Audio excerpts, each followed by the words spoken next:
I originally joined the British Army and I chose to do bomb disposal. It's a kind of a unique choice of career, but it's really fulfilling, so you're risking your life to save others. And it was a busy time in the world, so lots of conflict, which meant I was on operational tour almost constantly. I've been to Bosnia, Kosovo, Rwanda, Sierra Leone, Afghanistan and Iraq many times, and there was an option to come to New Zealand doing bomb disposal and special operations work. So we made the leap. I joined the NZDF, which I'm very proud of, and really what's brought me to the Invictus Games was a particular incident in Afghanistan where I was very badly injured, and it's been a slow road to recovery. One of the emblems of bomb disposal is a cat, Felix the cat, and it's meant to give you 9 lives. And we probably need them, and I probably used more than 9, so you probably do reflect afterwards on the risk, but only afterwards, and sometimes that's a bit scary because it's had many close calls and been injured on operations where explosions have happened and I've been caught up in them. So I've got my medical file is pretty much like that, and I've had more X-rays and MRIs than I can remember. I shattered my skull a couple of times, fractured the bones behind my eye sockets, broken my neck twice, ruptured my liver, broke both my shoulders, wrists, knees, ankles. Probably one of the worst injuries incurred in Afghanistan. I shattered my T10, 11, 12 vertebrae. So those had to be rebuilt, and they are fused and held together with cobalt stainless steel rods and titanium. So that means the entire mid-spine doesn't bend at that point. Putting socks on and tying your shoes is not impossible, but it's just difficult and provide quite a lot of pain, but I survived. I'm luckier than most people, but it has been quite a challenge. Most of the people that I joined with, a large majority have been killed, and there isn't anybody that didn't come away with some type of injury. You're in environments where there is a lot of death and destruction, and you've saved people's lives and saved property and normality. And when you're doing that, then you can enjoy that feeling over and over again. But equally so, I didn't defuse every bomb that was out there, and there was a lot of people killed and injured in the conflicts, and most of those people are innocent people who shouldn't be injured, shouldn't be killed, and shouldn't be put at risk. So you're exposed to those elements. There were times when we were looking at the effects of bombs and explosions and mines, and they're quite traumatizing. So I've been diagnosed with PTSD and depression too, so it's still really difficult because those things don't go away, and there is no cure.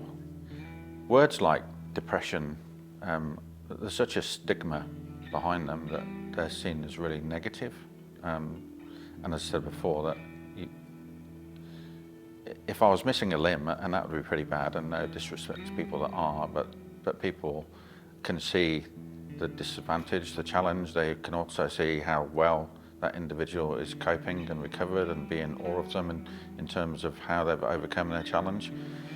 When your injuries are hidden, there is no compensation, and you can't go around in life walking into a group of people saying, "Hi, I'm Adam, I struggle with PTSD and depression," and feel that as your sort of entry point to find some normality. So people will just judge you on your appearance, and if you look normal, then they'll think you're normal, even though there are many people with different challenges. Being in the military does give you a really good family. But the flip side of that is that as much as you're still part of the team, when you're injured, you can't really contribute fully, and it's not seen that way, but you feel it yourself, both self worth and your view on your team worth that is diminished.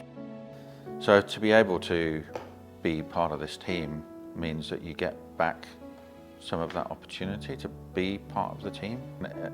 And for the mental well-being, that's probably the most advantageous.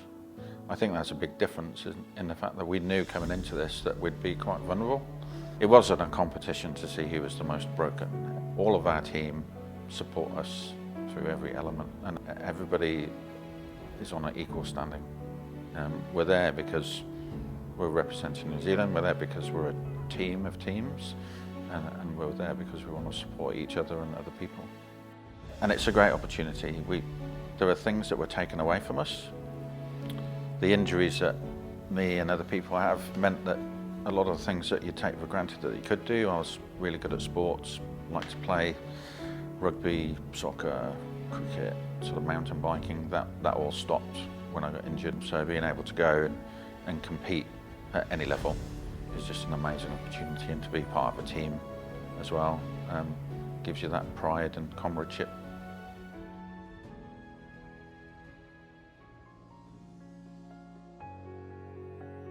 I have to be really conscious that there are some things that make pain, some things that restrict my movement. So I've chosen sports that I believe that I can contribute to, and it's not about winning, but you want to compete.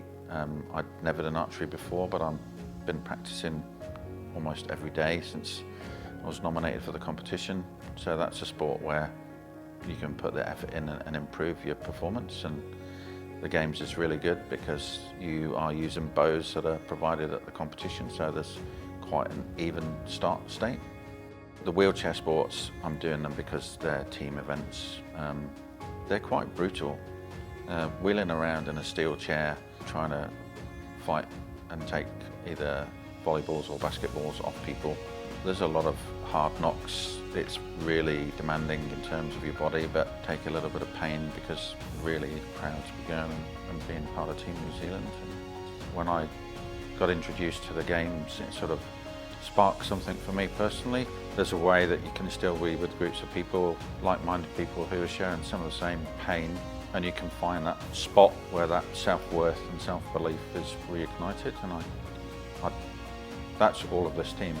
So I think had I not been involved in the Games, I might have still been a little bit lost, and that's why the event's more important than anything else.